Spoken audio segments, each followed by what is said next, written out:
بريغو فلورنغاس.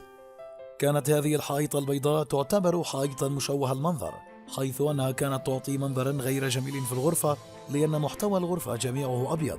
فقام هذا الشاب بأخذ قياسات الحائط من الأسفل أولا باستخدام المتر والميزان، وقام بإزالة الجزء السفلي الخشبي الملتصق بالحائط، ثم بدأ العمل، حيث قام بالبداية بجلب مجموعة من القطع الخشبية التي سوف يستخدمها في تغيير شكل الحائط، ثم قام بأخذ قياسات الحائط على حسب طول القطعة الخشبية، حيث قام بإلصاق قطعتين مع بعضهما البعض ولكنها كانت أكبر من عرض الحائط، فقام بفحص واحدة منهم ليتناسبا مع حجم الحائط، ثم قام بإلصاق القطعتين مع بعضهم البعض، ثم باستخدام فرد السيليكون قام بوضع بعض السيليكون على شكل منحنيات على خلفية القطع الخشبية، ثم قام بوضعها على الحائط، ولكن السيليكون لم يقوم بالتثبيت لوقت طويل، فقام باستخدام آلة الكبس وكبس مسمارا صغيرا في المنتصف، ثم بعد ذلك باستخدام المثقاب قام بوضع برغي في منتصف القطعة الخشبية من الأسفل حتى يتم التثبيت جيدا. وبعد وضع القطعة الخشبية يقوم باستخدام ميزان البناء للتأكد من أنه تم وضع القطعة الخشبية بالشكل الصحيح ولم يترك أي فراغ خلفها.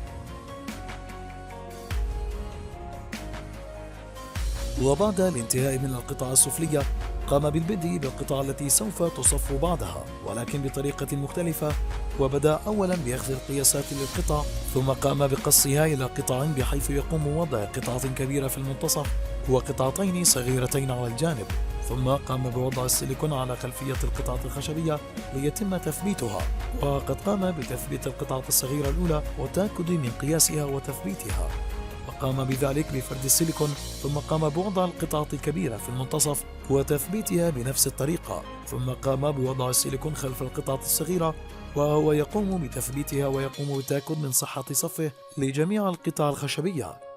وها هو يقوم بصف جميع القطع الخشبية هنا، وهو يقوم بوضع القطعة النهائية من القطع الخشبية، وهي تبدو قطعة رفيعة بعض الشيء وهي أرفع من القطع سابقاتها، وقام بتثبيتها جيدا في الحائط، ثم قام بجلب القطعة الخشبية البيضاء التي قام بإزالتها سابقا لبدء العمل، قد أعادها إلى مكانها، وفي النهاية قد حصلنا على حائط رائع بعكس مظهره مسبقا.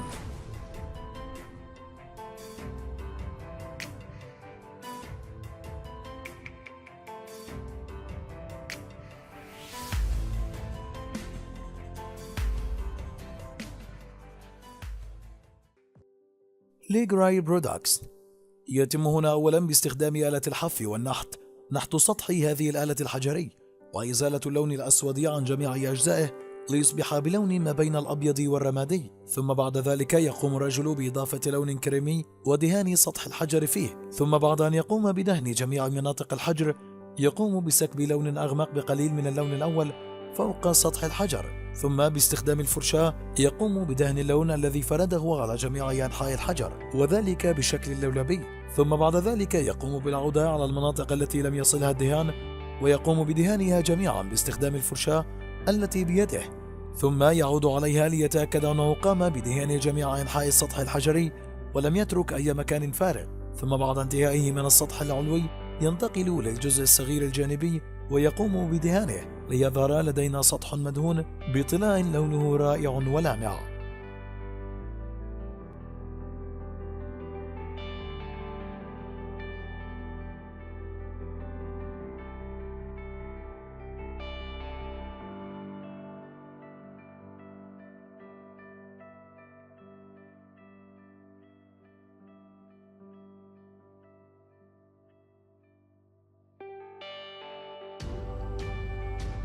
وبعد أن ينتهي من دهان هذا اللون ويظهر لدينا بهذا الشكل يقوم بوضع بعض الدوائر من الدهان ذو اللون البني الداكن فوق السطح الذي تم الانتهاء من دهانه، وتختلف هذه الدوائر في حجمها، فهو وضع بعض الدوائر الكبيرة ثم وضع دوائر أصغر، وعلى الأطراف قام بوضع دوائر صغيرة جدا.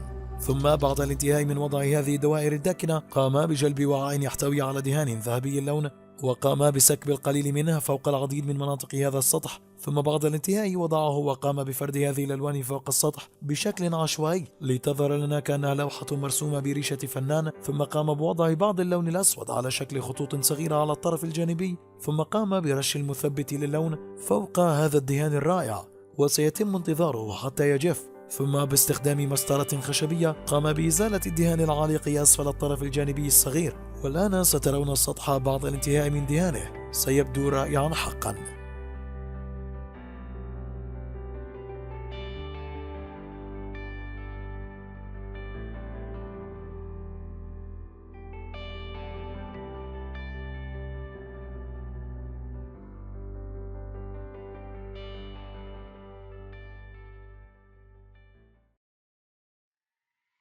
B&Q.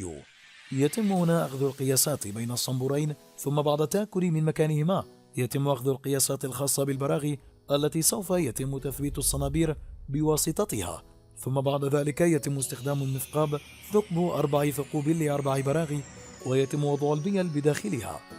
ثم بعد ذلك يتم التأكد من حجم الثقب إلى حجم البرغي، ويتم وضع القطع الحديدية التي سوف يتم تثبيتها بالبراغي. وبعد ذلك يتم تثبيتها ويتم تحديد القطع الزائدة من الأنابيب الداخلية ويتم قصها. ثم بعد ذلك يبدأ بتركيب الصنابير الخارجية، حيث يبدأ بوضع الهيكل الحديدي الداخلي وتثبيته باستخدام البراغي، وأيضا التأكد من صحة تركيبها والتأكد من أنه يتم نزول المياه منها. ثم يبدأ بتركيب الصنبور الخارجي أولا، القطع الحديدية، ثم الاسطوانة الكبيرة، ويتم تثبيتهم جيدا. ثم يبدأ بعد ذلك بتركيب الهيكل الكامل للدوش، حيث يبدأ بتركيب القطع على الأنبوب وتثبيته على الحائط، ثم يصل أنبوب الحائط والصنابير بأنبوب اللولبي المتحرك، ويتم تركيب بعد ذلك صنبور الدش الخاص بتنزيل المياه.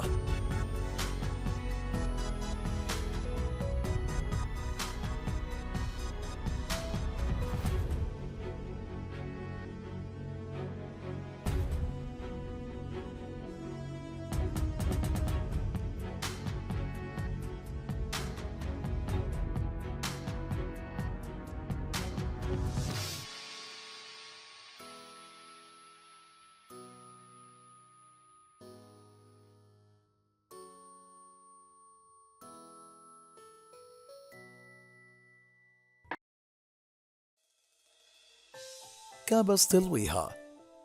إذا كنت تمتلك حماما مبلطا وجاهزا ولكنك مللت وتريد تغييره، ولكنك لا تملك المال الكافي لخلع بلاط هذا الحمام وتركيب بلاط جديد قد يكون أغلى من السابق، ولكن هنا يقوم الرجل بتجديد حمامه بكل سهولة، حيث أنه يقوم باستخدام هذا الورق المشكل من الأمام وألوان مختلفة، وقام بإلصاقه على الحائط ليبدو وكأنه قمت بإزالة البلاط الخاص بك ووضعت بلاطا جديد. شاهدوا كيف يقوم الرجل بإلصاق هذا الورق على الحائط، حيث يقوم بأخذ القياسات بالشكل المناسب حتى يقوم بإلصاقه على جميع الاتجاهات، ولا يتم ترك أي منطقة فارغة ليبدو المنظر وكأنه طبيعي.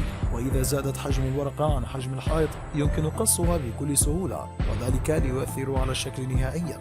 كل ما عليك هو تحديد المكان الذي تريد قصه باستخدام آلة حادة وتعود لإلصاقها ليبدو الشكل طبيعي. تستطيع باستخدام هذا الورق تغليف حتى زوايا الشبابيك وأصعب المناطق التي قد يصعب عليك الوصول إليها بالدهان أو البلاط. ها هو الرجل يقوم بتغليف الحمام من جميع اتجاهات الحمام الخاص به من الأرض إلى السقف، حيث بدا الحمام يبدو وكأنه جديد. فشاهدوا معنا الصور النهائية لهذا الحمام بعد وضع الورق عليه.